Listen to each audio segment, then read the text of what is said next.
Okay, is everybody in here ready to get started?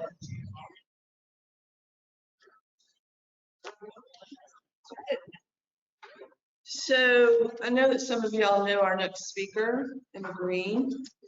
I happened to meet her this year, I believe.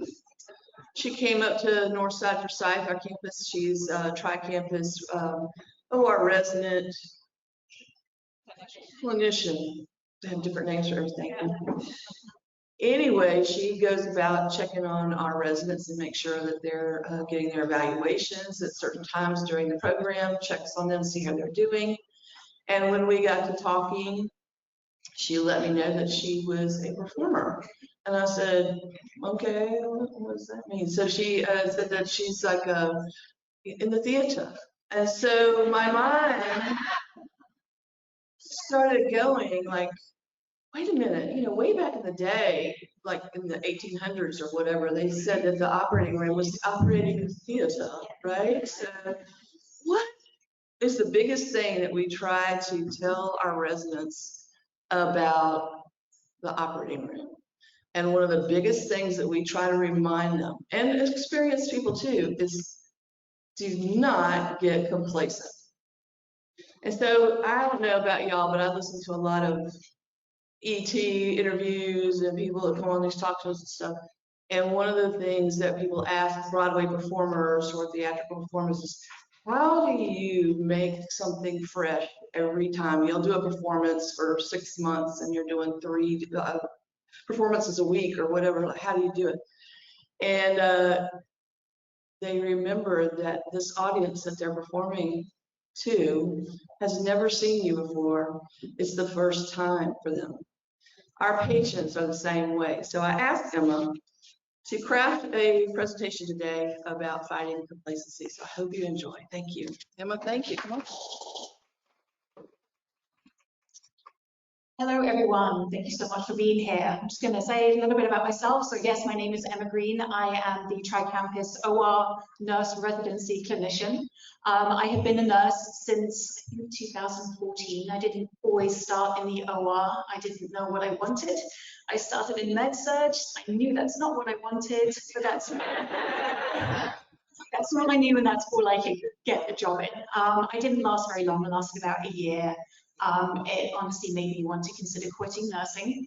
But fortunately, I then found the operating room, and I've been at Northside this time around because I did do med-surg at Northside before. Going on 5.5 years, and I started as a circulating nurse, became a charge preceptor, and now I help to teach the newbies, which is really great. I love it. So as Becky said, I do act in my spare time. Not that I have a lot, but I make time for it because it's something I absolutely love.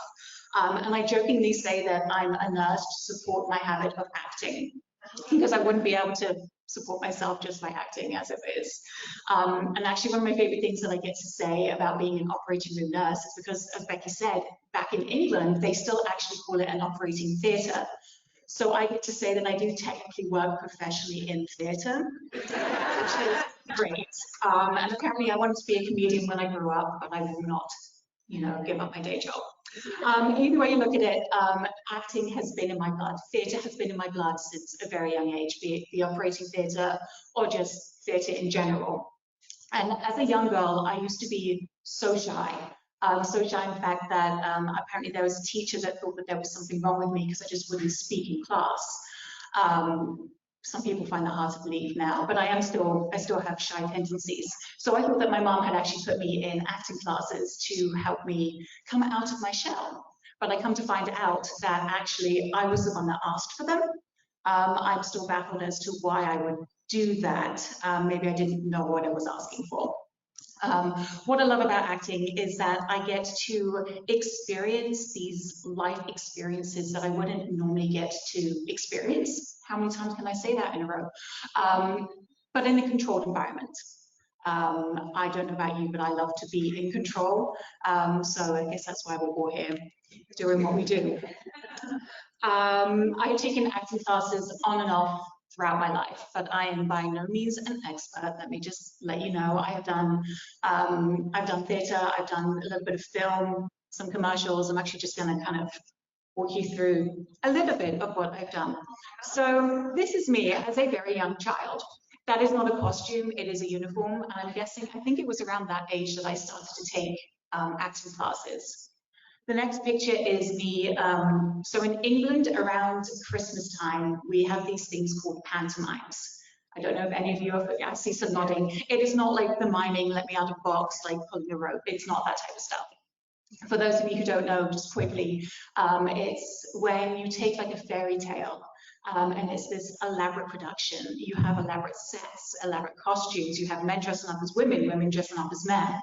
Audience participation, whenever a bad guy comes on stage, there's like this green light and everyone boos and hisses and he just eats it up. He's like, oh, stop it. It's a lot of fun. I was able to be in a pantomime. Then the next one is last year, I was in a production of Blithe Spirit, which is by Noel Coward. He's very wordy with his writing, and that was one of my biggest challenges, is trying to remember all of those lines and get it correct. You say something, one word incorrectly, it takes the show in another direction.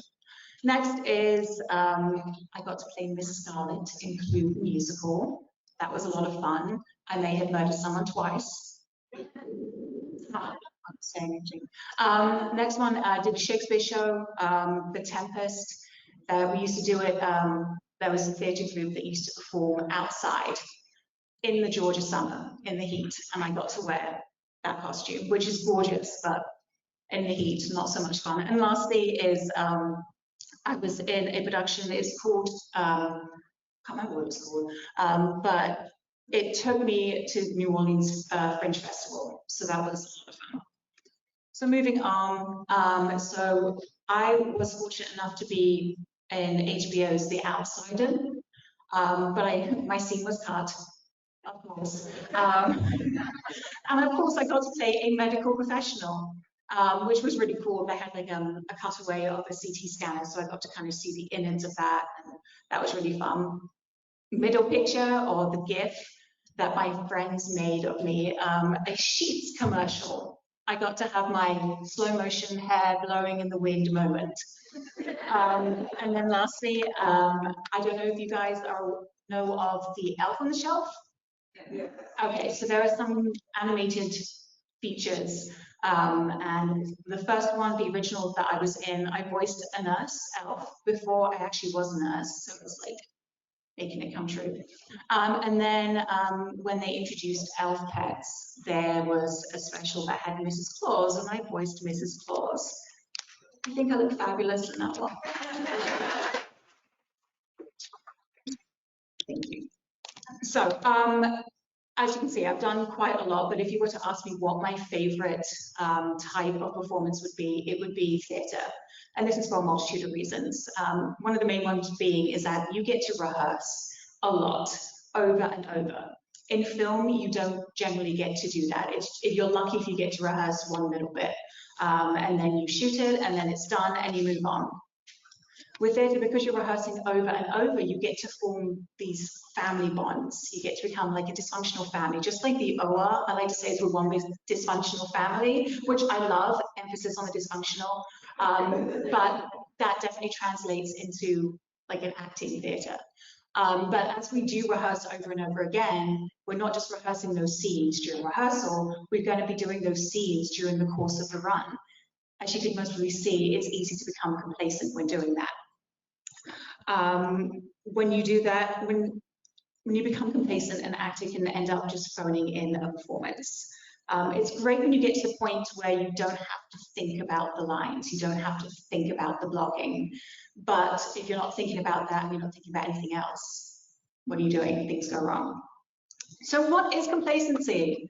That is a good question. Of course, I have to have a lovely Merriam-Webster definition. It is self-satisfaction, especially when accompanied by unawareness of actual danger or deficiencies, or an instance of unusually unaware, uninformed self-satisfaction. Essentially, you feel so comfortable in your own abilities that you don't feel the need to try harder. Now, why would someone act complacent, or why would an actor act complacent? Multitude of reasons. Maybe they have lost interest in the project that they're doing. They have rehearsed so many times. It's just like, okay, let's get it over with. They're tired. We've been rehearsing again so many times. I'm lacking the energy. They just don't feel the challenge anymore. They've got their lines down. They've got their blocking down. They don't have to think about anything. They're not being challenged. Or disagreements. Maybe they don't agree with how the director directed the scene, or the way their fellow actor is giving them their lines. They just don't do that. When we are complacent, we are never growing. We're never getting better. We just become stagnant. And some people may be okay with that, but when you get too comfortable, that's when mistakes happen. So what happens to me when I become complacent? This is a picture of me. I don't know which one is me. I know that I'm not Frankenstein, and I know that I'm not Dracula, but I'm one of the ghosts. This is from that same pantomime from one of the first slides.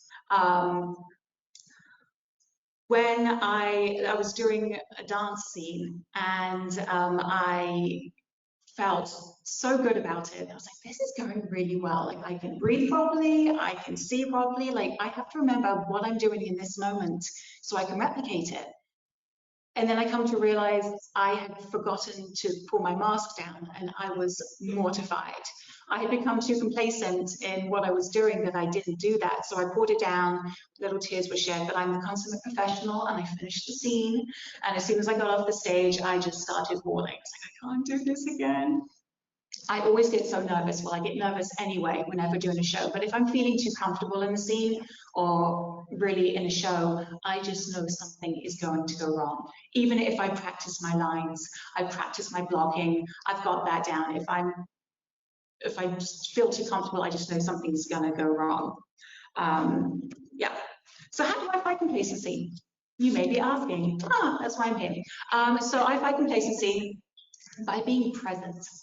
I've got to be present in the scene. I've got to trust myself that I have done the groundwork. I have done my character work, I've learned my lines, I've learned my blocking. And I need to listen to my scene partner, pay attention to what they're doing. Did they say a line a little bit differently? If they do that, how am I going to react? What if they forget a line? If I'm too complacent and I'm just kind of not paying attention, I don't know how to take that scene in a different direction. I don't know how to react to that. It's also not fair if I'm not present to my fellow actor, right? They're giving their all, but I'm not there. I'm just phoning in my performance. That's not fair. It's also not fair to the audience. The audience has spent not necessarily money, but they're spending their time to come and be there. This is the first time that they are seeing this show a lot of times. It's my duty to make sure that I'm acting like this is this character's first time saying these lines. It's my character's first time doing these actions. It's not fair if I don't do that, because it can get boring really quickly. How does this pertain to nursing? Let me just take a quick sip of water. So it pertains to nursing in this way. So we've all got our preparation to do, right? We have learned our skills. We've done that groundwork. But once we have been doing these skills for a while, it's easy to become complacent, just like with an actor when they're doing theatre, you know, when they're rehearsing. Complacency it's not normally seen in the novice nurse. It's normally seen in a more experienced nurse, a nurse who has done these skills multiple times over. This is because, according to Nancy J. Gerard, the RN who is learning a new role is often too fearful to be satisfied or content with his or her practice. Someone who has been practicing for any length of time has all the skills built into his muscle memory. Performance is almost automatic, which means we don't necessarily think about what we're doing. When we've done things a lot, it's really easy to become complacent and do things automatically by rote or mechanically. We even take shortcuts, right? I don't know if some of you have found yourself taking shortcuts. But because of this, complacency is really dangerous because it can permanently maim or even kill the patients we are trying to protect. Complacency can lead to something called inattentional blindness, and I'm just going to briefly go over what this is. This is when you fail to notice something, be it an object or an event, in plain sight because of lack of attention or because your attention is elsewhere. When you are complacent, you tend not to pay attention to the things that are right in front of you, and something often gets missed. An example of this would be, say that you are driving home and you've driven home this route every day, and you kind of are at a point where you're driving, it's mechanical, it's by road, you're just not thinking about it. Next thing you know, there's a stop sign that just pops out of nowhere, and you don't see it because you haven't been looking for it because it's never been there. The next thing you know, that you have maybe gotten into an accident or something. That is inattentional blindness. And this can happen in the OR. If we are so focused on what we normally do, then we won't get to see if something different happens. And it can be difficult to switch gears if we are fortunate enough to see when something happens. Need to keep it fresh. As Becky said, for the patient, this is the first time, a lot of times, that they are in this situation. No one wants to have surgery. No one wants to be in the hospital. We need to act like, for them, that we are obviously giving them our full attention. Obviously, we want them to know that we're competent in our skills. That's not what I'm saying, but we need to be present for them. So if you feel yourself getting complacent, just kind of remember in the back of your mind that you need to be there for the patient. This patient is the first time. Just kind of going back to the audience. The audience is the first time they're seeing the show. We need to keep it fresh. You need to remain flexible. So we put in the time, as I said, we put in the time to learn the skills. And we've been doing it over and over again. Yes, parts of the procedure is going to be the same every time, but we just need to keep in the back of our minds that things can change, and to be on the lookout for that. We need to be able to roll with the punches. Fighting complacency can be a collaborative effort.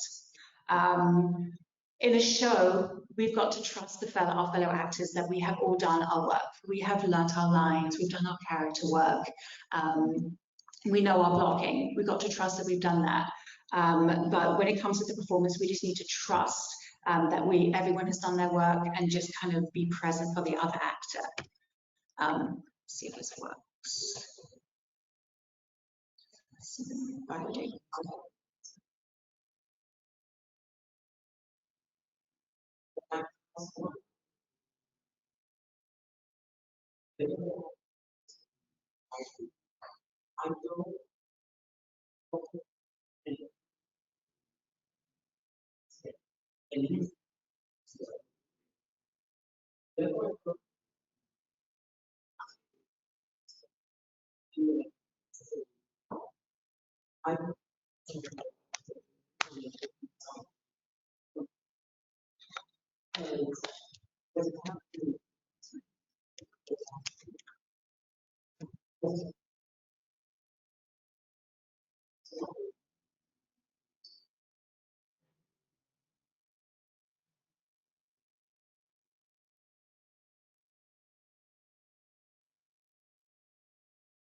She's great. I love her work.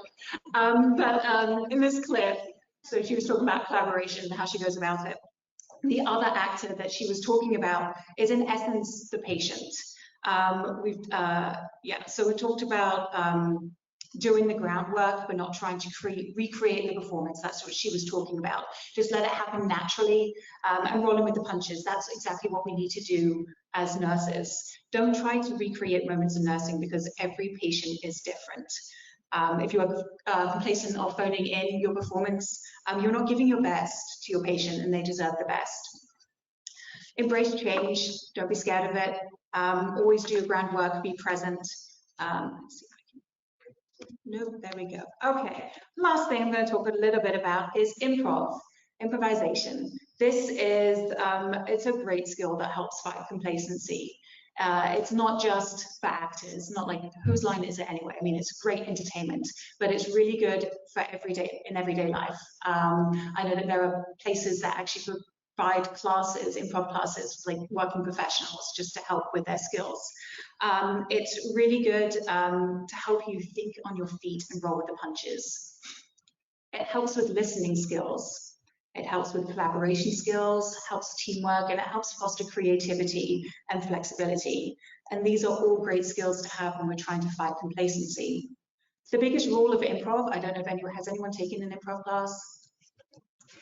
Oh, okay, one. You may be my one volunteer when I ask for it in a second.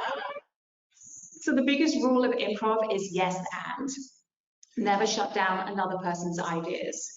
This translates into nursing because say a patient reacts a certain way to a certain treatment, say that their heart rate starts dropping. You can't go to them, I'm really sorry, but I haven't prepared for how to deal with this. In fact, if you could just bring the heart rate back up, that would be fantastic. You can't do that, right? You have to be able to roll with the punches. So you have to essentially yes and their response of their heart rate dropping and then change your course of action. So I don't know how much longer we have, but we're going to try a little bit of improv. Yay, everyone's going to be so excited because they've had their caffeine. I have not had caffeine, so you guys are one step ahead of me. Can I get 3 volunteers? Come on, guys. All right, run there. All right. Oh, okay, Holly. Okay. All right. Uh-oh, she's ready. Come on, Brenda. And we've got some over here. We got 4. Yeah, up on the stage. Oh, on the stage. We're going to be performing on the stage. We're at the theatre. Right? Welcome to the theatre. Fabulous. Now's your moment. Okay, so there are many, many different types of improv games. This is one that we are going to. It's called One Word at a Time, and we're going to tell a story with a beginning, middle, and end. We're going to do it one word at a time, and I'm not going to let you guys do it by yourselves. I will come join in as well. Okay. Can I get a suggestion? What do we want to hear a story about? Boxing. Boxing. All right, we're going to tell a story about boxing. It has to have a beginning, middle, and end. And yeah, we're going to tell you a story about boxing, and we're going to project because this is the theater. We project in the theater. I think. Yeah, all right, yeah, thank you. Okay, so once. When I was a little girl, my father loved. One more time. Went To the air and so many people. fighting. I need 2 words. Fighting each other. Flat. Like, see, it's not easy. You have to think and listen to what the other person is saying. You said other. Then I said other. And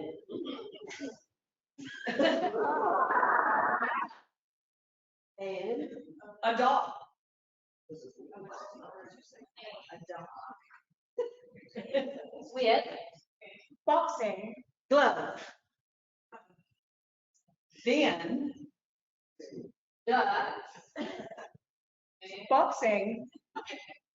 Kept going on And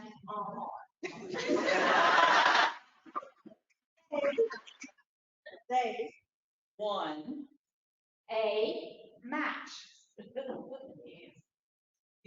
okay.